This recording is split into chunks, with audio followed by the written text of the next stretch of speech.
नमस्कार दोस्तों, कई तैयारी यूट्यूब चैनल पर आप सभी का स्वागत है। संपूर्ण हिंदी विषय की तैयारी को आगे बढ़ाते हुए अधिक से अधिक महत्वपूर्ण प्रश्नों की रिवीजन करते हुए आज की क्लास के अंतर्गत हम रीतिकाल से संबंधित महत्वपूर्ण प्रश्नों को करने की कोशिश करेंगे। आपकी परीक्षाओं को ध्यान में रखते हुए अधिक से अधिक तथ्यों की रिवीजन करते हुए हम आगे बढ़ रही है। जैसे कि अभी हाल ही में जो DET+B में PGT हिंदी की परीक्षा होने वाली है, इन्हीं परीक्षाओं को ध्यान में रखते हुए हम संपूर्ण हिंदी साहित्य से संबंधित जो है अधिक से अधिक महत्वपूर्ण प्रश्नों को करने की कोशिश करेंगे, ताकि आपकी अच्छे से रिवीजन होती रहे और परीक्षा में अच्छे से अच्छा स्कोर करके आओ। इसके अलावा किसी भी स्टेट के अंतर्गत होने वाली TGT PGT हिंदी संबंधी परीक्षा हो या फिर NTA नेट की परीक्षा हो या कोई अदर परीक्षा हो, जिस भी परीक्षा में हिंदी साहित्य संबंधी प्रश्न पूछे जाते हैं, उन सभी विद्यार्थियों के लिए ये क्लास काफ़ी हेल्पफुल रहेगी। तो ज़्यादा टाइम वेस्ट न करते हुए आज की क्लास की हम कर लेते हैं शुरुआत, क्योंकि निरंतर अभ्यास ही है सफलता का राज। इसी को ध्यान में रखते हुए हम जो है अधिक से अधिक महत्वपूर्ण प्रश्नों को करने की कोशिश करते हैं। तो देखते हैं प्रश्न नंबर 1, रीतिकाल से संबंधित। संपूर्ण रीति साहित्य से संबंधित प्रश्न आपको इस क्लास के अंतर्गत देखने को मिलेंगे। रीतिकाल की सही समय सीमा बताइए। तो रीतिकाल की जो सही समय सीमा मानी जाती है, आंसर हो जाएगा आप लोगों का ये संवत 1700 से लेकर के 1900 विक्रम संवत तक जो है रीतिकाल की सही सीमा मानी गई है। विक्रमी संवत में है भाई ये, अगर आप जो है ईस्वी में आप निकालना चाहते हो तो आप इसमें से 57 माइनस करके ईस्वी में निकाल सकते हो। और ये विक्रमी संवत में जो आचार्य रामचंद्र शुक्ल जी द्वारा दी गई थी, तो ये भी ध्यान रखना है, शुक्ल के अनुसार ही ये समय सीमा बताई गई है। आगे बढ़ते हैं, नेक्स्ट क्वेश्चन हम देखते हैं। रीतिकाल को श्रृंगार काल किसने कहा? रीतिकाल को श्रृंगार काल नाम देने वाले विद्वान रमाशंकर शुक्ल, मिश्र बंधु, आचार्य रामचंद्र शुक्ल या विश्वनाथ प्रसाद सिंह। तो आंसर हो जाएगा हमारा विश्वनाथ प्रसाद सिंह। एक तरह से आप लोगों का टेस्ट है भाई ये, आप अंत में ये भी बताना कि आपका कितना स्कोर बना है। आगे बढ़ते हैं, नेक्स्ट क्वेश्चन हम देखते हैं। नेक्स्ट क्वेश्चन हमारा, उत्तर मध्यकाल नामकरण या अलंकार काल किसने किया रीतिकाल का? तो रीतिकाल का उत्तर मध्यकाल भी कहते हैं भाई रीतिकाल को, ये आपको ध्यान रखना है। एक है हमारा पूर्व मध्यकाल, जो कि भक्ति काल के नाम से जाना जाता है, और जो उत्तर मध्यकाल जो रीतिकाल के नाम से जाना जाता है, रीतिकाल को ही कहा जाता है उत्तर मध्यकाल। उत्तर मध्यकाल का नामकरण अलंकृत काल किसने किया? श्रृंगार काल हमने देख ही लिया था, श्रृंगार काल कहने वाले विद्वान विश्वनाथ प्रसाद मिश्र जी थे। लेकिन अलंकृत काल जो है रीतिकाल को मिश्र बंधुओं ने कहा था, ये आपको ध्यान रखना है। आंसर हो जाएगा हमारा ए। आगे बढ़ते हैं, नेक्स्ट क्वेश्चन हम देखते हैं। हिंदी साहित्य के उत्तर काल को रीतिकाल नाम किसने दिया? तो रीति का हिंदी साहित्य के उत्तर काल को यानी कि रीतिकाल को रीतिकाल का नाम देने वाले विद्वान कौन है? तो ये आपको ध्यान रखना है, आचार्य रामचंद्र शुक्ल ने प्रवृत्ति के आधार पर नामकरण किया है हिंदी साहित्य के इतिहास का। तो रामचंद्र शुक्ल जी आंसर हो जाएगा। आगे बढ़ते हैं, मिश्र बंधुओं का तो आपने देख ही लिया, अलंकृत काल कहा है, और साथ ही विश्वनाथ प्रसाद ने रीतिकाल को श्रृंगार काल नाम दिया है। इस प्रकार आप तथ्यों की रिवीजन करते हुए आगे बढ़ सकते हो। बढ़ते हैं आगे, नेक्स्ट क्वेश्चन हम देखते हैं। हिंदी साहित्य के उत्तर मध्यकाल को कला काल किसने कहा? तो कला काल नाम देने वाले विद्वान जो है इनमें से कौन है? शुक्ल जी, हजारी प्रसाद, रमाशंकर रसाल या विश्वनाथ प्रसाद। तो आपको पता ही है विश्वनाथ प्रसाद ने रीतिकाल को क्या नाम दिया है, अभी हमने पढ़ा है श्रृंगार काल। इसके अलावा रामचंद्र शुक्ल का भी हमने देख ही लिया था, रीतिकाल को रीतिकाल नाम ही दिया है इन्होंने। और सिंग अलंकृत काल, अलंकृत काल कहने वाले विद्वान कौन थे? तो नाम आएगा मिश्र बंधुओं का। रीतिकाल को जो है अलंकृत काल किसने कहा? मिश्र बंधुओं ने, तो ये ध्यान रखना है। और कला काल नाम देने वाले विद्वान रहे रमाशंकर शुक्ल, रसाल। इसके अलावा कई बार जो है अंधकार काल भी पूछ लेते हैं, सॉरी भाई, रीतिकाल को जो है अंधकार नाम काल नाम किसने दिया? अंधकाल अंधकाल नाम अंधकार सॉरी अंधकार है, अंधकार नहीं, माफी चाहूंगी। रीतिकाल को जो है अंधकार काल नाम देने वाले विद्वान हुए त्रिलोचन। तो ये भी आपको पॉइंट ध्यान रखना है। तो सभी नामकरण से संबंधित इंपॉर्टेंट पॉइंट हमने यहाँ पर रिवीजन कर लिए हैं। बढ़ते हैं आगे। नेक्स्ट क्वेश्चन, इनमें से रीति का अर्थ काव्य शास्त्र में लिया जाता है। तो इनमें से जो रीति का अर्थ जो है काव्य शास्त्र में लिया जाता है, तो क्या लिया जाता है काव्य शास्त्र में अर्थ रीति का क्या कहा जाता है? तो आपको ध्यान रखना है, विशिष्ट पद रचना जो है कहा गया है काव्य शास्त्र में रीति को। तो ये पूछा जा सकता है, इंपॉर्टेंट पॉइंट है। आगे बढ़ते हैं। रीतिकाल की विशेषताओं के संदर्भ में कौन सा कथन असत्य है? सबसे पहले हम रीतिकाल की मुख्य मुख्य ये विशेषताएं देख लेते हैं। इनमें देख लेते हैं कौन सा कथन असत्य है। रीतिकाल की प्रमुख भाषा ब्रज भाषा है। बिल्कुल सही है, क्योंकि पूरे के पूरे रीतिकाल में ब्रज भाषा का ही प्रयोग हुआ है। ये आपको ध्यान रखना है। उसके बाद रीतिकाल संपूर्ण रीतिकाल में संपूर्ण अगर पूछ लिया जाए किस रीतिकाल की किसी भी रचना की भाषा, तो आपको ध्यान रखना है संपूर्ण रीतिकाल में जो कवियों ने लगभग अधिकतर जो है ब्रज भाषा ही प्रयोग में की है। रीतिकाल में मुक्तक काव्य की प्रधानता है। बिल्कुल है, रीतिकाल में जो है मुक्तक काव्य की भी प्रधानता दी गई है। रीतिकाल में लक्षण ग्रंथों की प्रमुखता है। लक्षण ग्रंथ तो हमें रीतिबद्ध के अंतर्गत देखने ही कोई मिलते हैं, ये उसकी मुख्य विशेषता है। लक्षणों में बंद करके जो है रीतिबद्ध कवियों ने रचना की है। नेक्स्ट पॉइंट हम देखते हैं, रीतिकाल में प्रकृति का आलंबन रूप में वर्णन हुआ है। प्रकृति का जो है रीतिकाल में आलंबन नहीं बल्कि उद्दीपन रूप में वर्णन किया गया है। तो ये आपको ध्यान रखना है।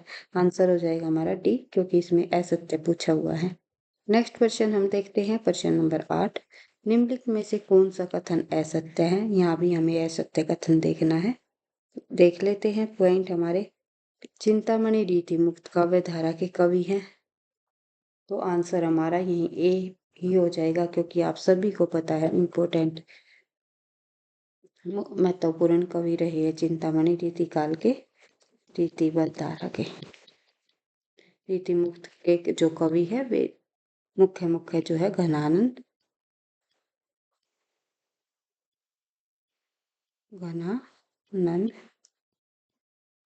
बोधा,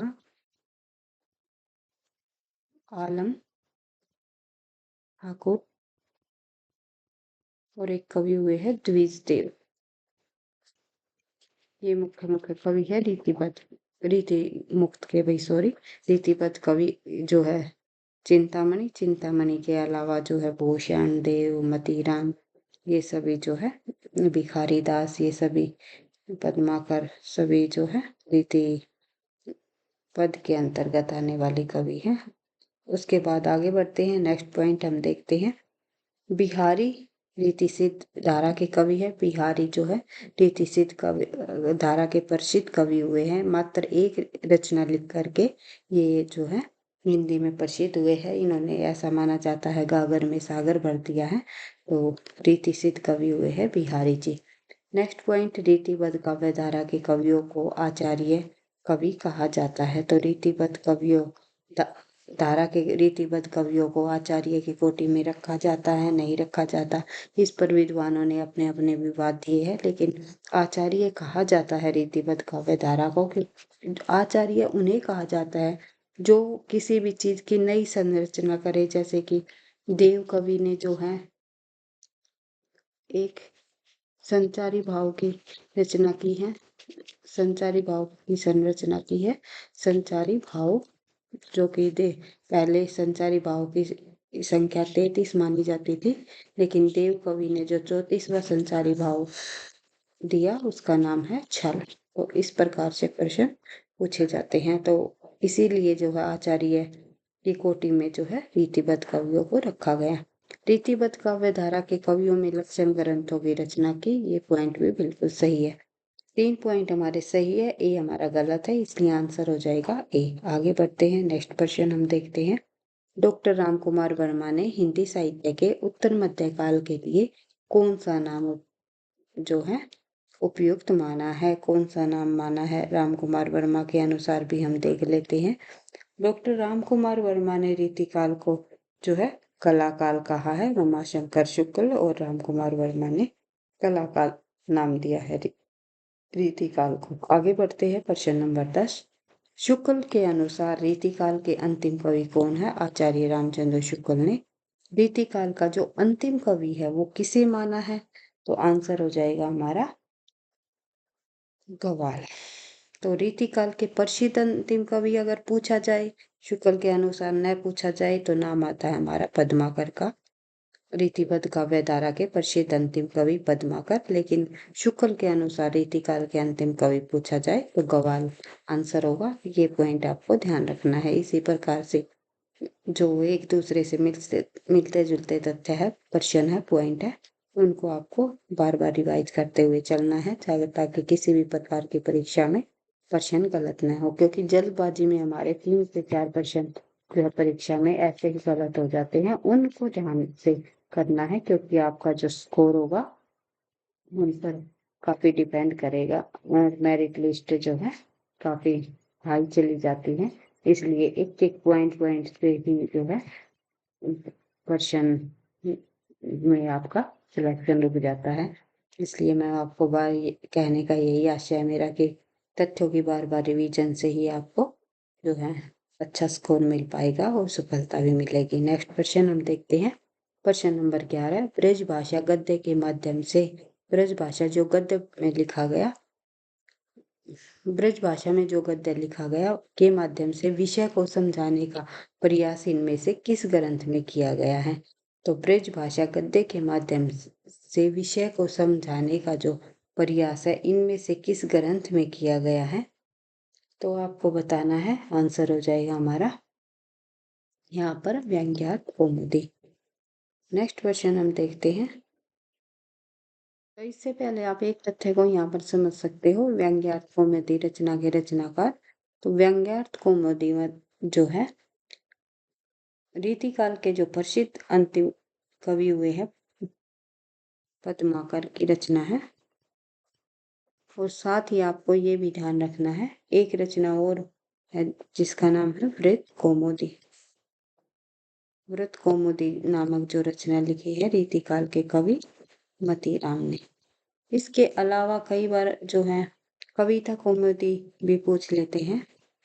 कविता कौमुदी, कविता कौमुदी के रचनाकार जो है राम नरेश त्रिपाठी जी हैं।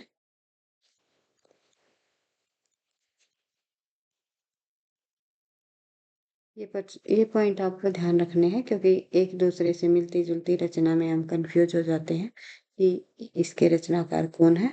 व्यंग्यार्थ कौमुदी पद्माकर जी की रचना है, वृत्त कौमुदी मतीराम जी की रचना है और कविता कौमुदी राम नरेश त्रिपाठी जी की रचना है।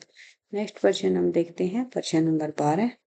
पूछा गया है रीति संप्रदाय के प्रवर्तक कौन है? रीति संप्रदाय के प्रवर्तक इनमें से कौन है? आप सभी को पता है, वामन जी जो है रीति संप्रदाय के प्रवर्तक रहे हैं।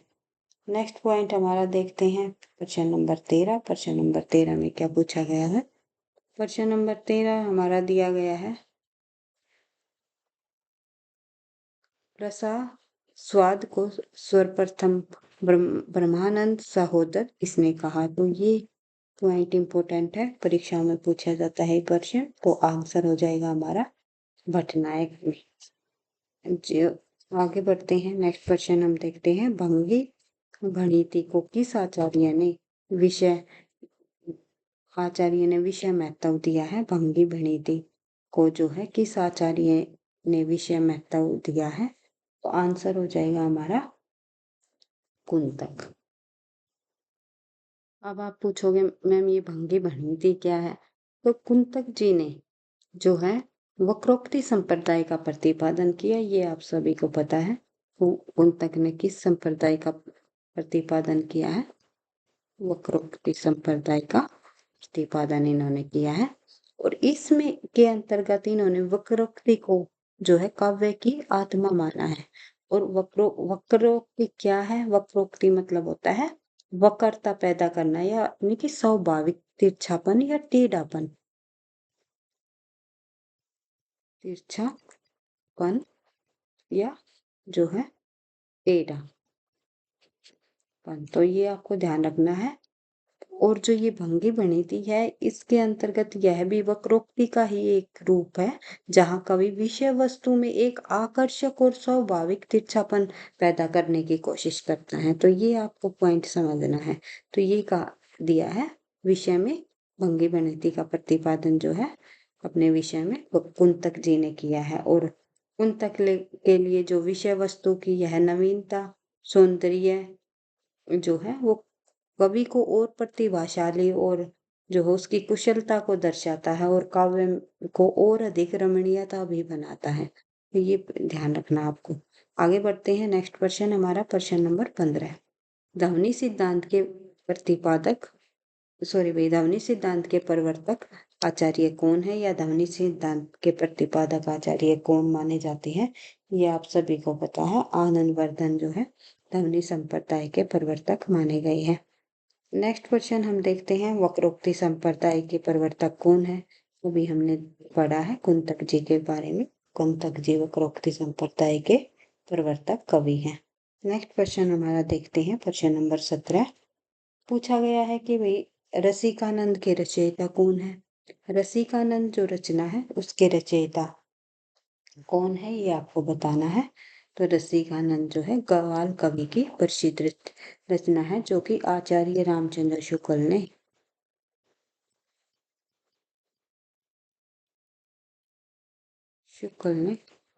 रीतिकाल का, अभी हमने ऊपर प्रश्न पढ़ा था, रीतिकाल का अंतिम कवि माना है, अंतिम कवि। इस प्रकार आप जो है तथ्यों की रिवीजन कर सकते हो। बार बार तथ्यों की रिवीजन ही आपको सफलता दिलाएगी, ये मैं आपको हमेशा बताती हूँ। आलमकेली के रचयिता कौन है? आलमकेली जो रचना है वो आलम कवि की है, ध्यान रखना है। आगे बढ़ते हैं। आसान प्रश्न है, क्योंकि नाम से ही पता चल रहा है हमें, आलमकेली के रचनाकार आलम कवि है। नेक्स्ट प्रश्न हमारा प्रश्न नंबर 19 देख लेते हैं। डॉक्टर नगेंद्र के अनुसार कवि ग्वाल की कौन सी रचना प्रबंधात्मक काव्य नहीं है? तो ग्वाल कवि ने प्रबंधात्मक काव्य अधिक लिखे थे, तो डॉक्टर नगेंद्र जी के अनुसार ग्वाल की कौन सी रचना प्रबंधात्मक काव्य संबंधी नहीं है, ये आपको बताना है। कि गोपी पच्चीसी, कवि हृदय विनोद, विजय विनोद या हमीरहट, इनमें से कौन सी रचना प्रबंधात्मक काव्य नहीं है? तो आंसर हो जाएगा हमारा कवि हृदय विनोद। तीनों रचनाएं गवाल कवि की प्रबंधात्मक काव्य रचनाएं हैं, हमीरहट, विजय विनोद और गोपी पच्चीसी। इससे आपको गवाल कवि की रचनाएं भी याद हो जाएंगी, ताकि गवाल कवि की कोई रचना पूछी जाए परीक्षा में तो आपको ध्यान रहे कि ये एक रचनाएं ग्वाल कवि संबंधी है। आगे बढ़ते हैं। नेक्स्ट क्वेश्चन, प्रश्न नंबर 20। अलंकार को काव्य का प्राण मानने वाले आचार्य हैं। अलंकार को काव्य का प्राण किसने माना? तो अलंकार को काव्य का प्राण मानने वाले जो रीतिकाल के आचार्य हैं, वैसे अलंकार संप्रदाय के जो प्रवर्तक हैं वो भामा जी हैं, तो ये भी आपको ध्यान रखना है। और रीतिकाल में अलंकार को काव्य की आत्मा किसने मानी? तो आंसर हो जाएगा केशव दास ने। आगे बढ़ते हैं। नेक्स्ट क्वेश्चन हम देखते हैं। नेक्स्ट क्वेश्चन प्रश्न नंबर 21। बादशाह जहांगीर की प्रस्ती में किसने लिखा? बादशाह जहांगीर की प्रशंसा में जो है लिखने वाले जो लेखक हुए हैं रीतिकाल के अंतर्गत, वो नाम आएगा केशवदास जी का ही। बादशाह जहांगीर की प्रस्तुति मतलब प्रशंसा में लिखी इन्होंने। आगे बढ़ते हैं। नेक्स्ट प्रश्न हमारा है, चिंतामणि त्रिपाठी को हिंदी रीतिकाल का प्रवर्तक किसने माना? चिंतामणि को हिंदी रीतिकाल का प्रवर्तक मानने वाले विद्वान हुए हैं आचार्य रामचंद्र शुक्ल जी। रीतिकाल आचार्य रामचंद्र शुक्ल जी ने ही कहा है। चिंतामणि के संबंध में एक कथन में बताया गया है कि चिंतामणि से ही जो है रीतिकाल की रचनाओं की झड़ी सी लग गई थी। तो चिंतामणि ने रीतिकाल के प्रवर्तक जो है किसको माना है? रामचंद्र शुक्ल ने किसको माना है? चिंतामणि ने। और वैसे जो है रीतिकाल के जो प्रवर्तक है वे केशवदास जी को माना जाता है। डॉक्टर नगेंद्र जी के अनुसार केशवदास को माना गया है। तो ये पॉइंट भी आपको ध्यान रखना है। आगे बढ़ते हैं। नेक्स्ट क्वेश्चन हम देखते हैं। वर्णो रीति अनु स्वभाव जो वृत्ति सीमित कथन किसका है? तो ये कथन जो है इनमें से चिंतामणि जी का ही है और कई बार परीक्षाओं में पंक्तियों संबंधी प्रश्न भी पूछ लिए जाते हैं।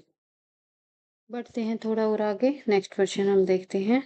देव कवि की ने रीति को कहा है। देव कवि ने रीति को क्या कहा है ये आपको बताना है। काव्य का गुण कहा है, काव्य का द्वार कहा है, काव्य का स्वभाव कहा है या काव्य रचना रीति कहा है। तो आपको ध्यान रखना है देव कवि ने रीति को काव्य का जो है द्वार कहा है। तो ये पॉइंट आपको ध्यान रखना है क्योंकि इम्पोर्टेंट पॉइंट है। और काव्य का स्वभाव कहने वाले जो विद्वान है चिंतामणि जी है। तो ये भी आपको ध्यान रखना। आगे बढ़ते हैं। नेक्स्ट क्वेश्चन हम देखते हैं। आचार्य रामचंद्र शुक्ल ने हिंदी का प्रथम नाटक किस रीतिकालीन कवि द्वारा रचित माना है? आचार्य रामचंद्र शुक्ल ने जो हिंदी का प्रथम नाटक है वो किसके द्वारा रचित माना है? वो महाराज शिव सिंह जी द्वारा जो है सती प्रतापिन का नाटक है। शुक्ल ने जो है इसे हिंदी का प्रथम नाटक माना है। आगे बढ़ते हैं। नेक्स्ट क्वेश्चन हम देखते हैं। डॉक्टर नगेंद्र के अनुसार ग्वाल किस रचना में उनके द्वारा रचित सभी भक्ति श्रृंगार रीति और शांत रस संबंधी छोटी बड़ी रचनाओं का संकलन किया है? तो आपको बताना है क्या आंसर हो जाएगा। तो डॉक्टर नगेंद्र के अनुसार ग्वाल की किस रचना के द्वारा रचित सभी भक्ति श्रृंगार रीति और शांत संबंधी छोटी बड़ी रचनाओं का संकलन किया गया है? तो आंसर हो जाएगा हमारा इस प्रश्न का क्वेश्चन नंबर 26। प्रश्न नंबर 26 में जो है दिया गया है भाई इनकी रचना है। एक मिनट, यहाँ पर हमारा भाई प्रश्न में थोड़ा सा गड़बड़ हो गई। तो यहाँ आएगा ग्वाल की पदावली। ग्वाल की पदावली में जो है इन्होंने डॉक्टर नगेंद्र ने ग्वाल की पदावलियों में सभी भक्ति श्रृंगारी और रीति शांत रस संबंधी छोटी बड़ी रचनाओं का संकलन इन्होंने जो है ग्वाल की पदावली में माना है डॉक्टर नगेंद्र जी ने। ये पॉइंट आपको ध्यान रखना है। इनमें से कौन सी रचना रसिक गोविंद की नहीं है? तो इनमें से कौन सी रचना रसिक गोविंद जी की नहीं है ये आपको बताना है। सही आंसर क्या होगा? रसिक गोविंदा घन युगल माधुरी या फिर कलियुग रासो या काव्य रसायन। इनमें से जो है कौन सी रचना रसिक गोविंद की नहीं है? तो आंसर हो जाएगा हमारा काव्य रसायन। काव्य रसायन जो रचना है ये रचना में देव कवि की है जिसे आप जो है शब्द रसायन के नाम से भी जानते हैं। काव्य रसायन या शब्द रसायन ये एक ही रचना है देव कवि जी द्वारा रचित है। नेक्स्ट क्वेश्चन हम देखते हैं। रीति सुभाषा कवि की वर्णत बुधानुसार ये पंक्ति भी आपको परीक्षा में काफी बार देखने को मिलेगी। चिंतामणि जी की रचना है। चिंतामणि जी की पंक्ति है भाई, रचना नहीं पंक्ति। नेक्स्ट क्वेश्चन हम देखते हैं। अपनी अपनी रीति के काव्य और कवि रीति पंक्ति रीति शब्द के किस अर्थ की अभिव्यक्ति हुई है? अपनी अपनी रीति के काव्य अपनी अपनी रीति के काव्य और कवि रीति पंक्ति से जो है रीति शब्द की जो अर्थ की अभिव्यक्ति की गई है इसमें काव्य रचना पद्धति के बारे में बताया गया है। नेक्स्ट क्वेश्चन हम देखते हैं। Question number 30। क्वेश्चन नंबर 30 में पूछा गया है हिंदी के प्रथम सर्वांग निरूपण का आचार्य कौन है? हिंदी के प्रथम सर्वांग निरूपण आचार्य जो है इनमें से कौन माने जाते हैं? आप सभी को पता है रीतिकाल के प्रवर्तक केशवदास जी जो है सर्वांग निरूपक आचार्य रहे हैं, इसलिए हिंदी के प्रथम सर्वांग निरूपण आचार्य केशवदास को ही माना जाता है। एक होता है हमारा सर्वांग निरूपक, एक होता है हमारा विशिष्टांग निरूपक। विशिष्टांग ये इसमें काव्य के अंदर किसी एक जो है विशिष्ट यानी कि एक चाहे अलंकार की बात की जाए या रस की जो वर्णन किया जाए या गुण का या फिर जो है छंदों का, इनमें से किसी एक विशिष्ट अंक का प्रयोग किया जाता है रचना में। और सर्वांग काव्य शास्त्र के अंतर्गत जितने भी हमारे अंग है 10 अंग दिए गए हैं, सब जो है काफी सारों का जो है वर्णन प्रयोग उसमें विशिष्टांग रचनाओं में किया जाता है। तो ये पॉइंट आपको ध्यान रखना है। जैसे छंद अलंकार रस सभी संपूर्ण रचना के अंतर्गत सभी का प्रयोग करना, काव्य शास्त्र के सभी लक्षण ग्रंथों का प्रयोग करना विशिष्ट सर्वांग के अंतर्गत आएगा। विशिष्टांग में केवल एक अंग का प्रयोग करना। आई होप आप समझ गए होंगे। नेक्स्ट क्वेश्चन हम देखते हैं, क्वेश्चन नंबर 31। रीतिकाल कवियों को कितनी श्रेणियों में विभाजित किया गया है? रीतिकाल कवियों को आप बताइए 3 श्रेणियों में विभाजित किया गया है। रीतिबद्ध, रीति सिद्ध और जो है रीति मुक्त। नेक्स्ट क्वेश्चन हम देखते हैं, रीतिकालीन काव्य धारा नहीं है, इनमें कौन सी रीतिकालीन धारा नहीं है? रीतिबद्ध, रीति मुक्त, रीति सिद्ध। रीतिकाल के अंतर्गत 3 धाराएं हैं, लेकिन रीति मुक्त नाम की कोई काव्य धारा नहीं है। आगे बढ़ते हैं, रीति काव्य का प्रमुख विषय है। रीति काव्य का जो प्रमुख विषय रहा है वो क्या रहा है, ये आपको बताना है।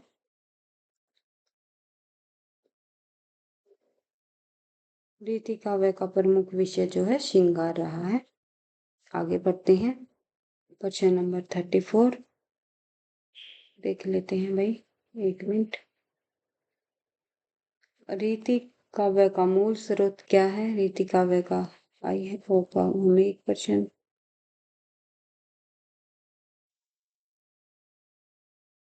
32, 33, 34 चलो देख लेते हैं भाई। रीति का काव्य का मूल स्रोत क्या है? रीति काव्य का जो मूल स्रोत रहा है वो माना जाता है संस्कृत के काव्य शास्त्र के ग्रंथ। यहीं से जो है रीतिकाल के कवियों ने अपना विषय लिया था और उन पर रचनाएं की थी। आगे बढ़ते हैं, नेक्स्ट क्वेश्चन हम देखते हैं, क्वेश्चन नंबर 35। जान मिले तो जहान मिले, ना ही जान मिले तो जहान कहाँ? यह पंक्ति किस कवि की है? जान मिले तो जहान मिले, जो ये पंक्तियां है ये बोधा कवि की है, ये ध्यान रखना है। आगे बढ़ते हैं, नेक्स्ट क्वेश्चन हम देखते हैं, रीति कवि देव का पूरा नाम क्या है? तो आप सभी को पता है, देवदत्त जो है रीति कवि देव का पूरा नाम है। नेक्स्ट क्वेश्चन हम देखते हैं, इनमें से महाभारत और हरिवंश हिंदी पद्य में अनुवाद किस कवि ने किया है? तो इनमें से महाभारत और हरिवंश हिंदी पद्य में अनुवाद करने वाले जो आचार्य रहे, जो विद्वान रहे हैं, वे कौन रहे हैं? तो नाम आ जाएगा हरि नारायण जी का। आगे बढ़ते हैं, देव कवि द्वारा रचित देव शतक ग्रंथ का विषय क्या है? तो देव शतक जो रचना लिखी गई देव कवि द्वारा, उसका विषय जो है अध्यात्म माना जाता है, ध्यान रखना है। आगे बढ़ते हैं, नेक्स्ट क्वेश्चन, सुजान चरित के रचयिता कवि का नाम बताइए। तो सुजान चरित नामक जो रचना घनानंद जी की नहीं है, सुदन कवि की है, तो ये आपको ध्यान रखना है। सुजान हित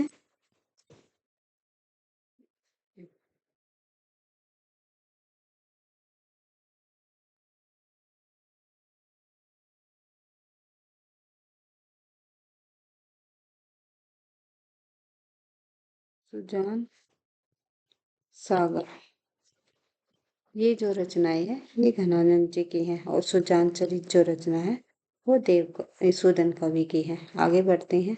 नेक्स्ट क्वेश्चन हम देखते हैं। देव द्वारा रचित देव माया प्रपंच किस नाटक का पद्यबद्ध अनुवाद है? देव माया प्रपंच जो है इनमें से किस नाटक का पद्यबद्ध अनुवाद किया है देव कवि ने? तो ये आपको बताना है। तो आंसर हो जाएगा हमारा प्रबोध चंद्रोदय। नेक्स्ट क्वेश्चन हम देखते हैं। रीति काव्य को गुंडेपन और सहोदेपन की हरकत किसने कहा है? रीति काव्य को गुंडेपन और सहोदेपन की हरकत जो है कहने वाले इनमें से मार्कंडे वाजपेयी जी हैं। आगे बढ़ते हैं। नेक्स्ट क्वेश्चन हम देखते हैं। प्रश्न नंबर 42 पूछा गया है। रीतिकालीन कवियों पर भाषा में मिश्रण करने एवं व्याकरण के नियमों की अवहेलना करने का आरोप किस आलोचक ने लगाया है? रीतिकालीन कवियों पर भाषा में मिश्रण करने व व्याकरण के नियमों की अवहेलना करने का जो आरोप है इनमें से किस आचार्य ने लगाया है? तो आंसर हो जाएगा हमारा इस प्रश्न का आचार्य रामचंद्र शुक्ल। आचार्य रामचंद्र शुक्ल ने कहा है कि रीतिकाल के कवियों ने जो है भाषा में मिश्रण किया है और व्याकरण के अनेक नियमों की अवहेलना की है। आगे बढ़ते हैं। नेक्स्ट क्वेश्चन हम देखते हैं। रीतिकाल की सर्वाधिक व्यापक प्रवृत्ति है।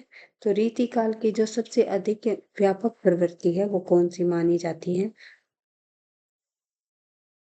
आश्रय दाताओं की अतिशय प्रशंसा मानी गई है, या फिर नाई का भेद, श्रृंगार रस का विवेचन, या राधा कृष्ण के समरण के बहाने अपनी प्रेम पीड़ा की अभिव्यक्ति, या फिर अलंकार ग्रंथों की रचना।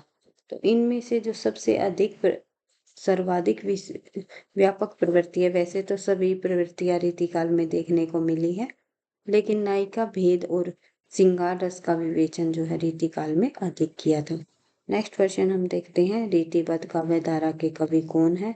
रीतिबद्ध काव्य धारा के कवि इनमें से जो है चिंतामणि जी हैं। बिहारी रीति सिद्ध काव्य धारा के कवि है। सेनापति रीति सिद्ध काव्य धारा के कवि है। और जो है घनानंद जो है रीति मुक्त काव्य धारा के कवि है। ये जो है सिद्ध काव्य के हैं।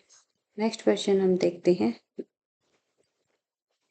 रीतिसिद्ध काव्य धारा के कवि कौन है? इनमें से प्रसिद्ध कवि रहे हैं रीतिसिद्ध काव्य धारा के कवि बिहारी जी, और अन्य तीनों कवि जो है रीतिबद्ध काव्य धारा के है रीति देव, मतीराम और चिंतामणि। नेक्स्ट क्वेश्चन हम देखते हैं।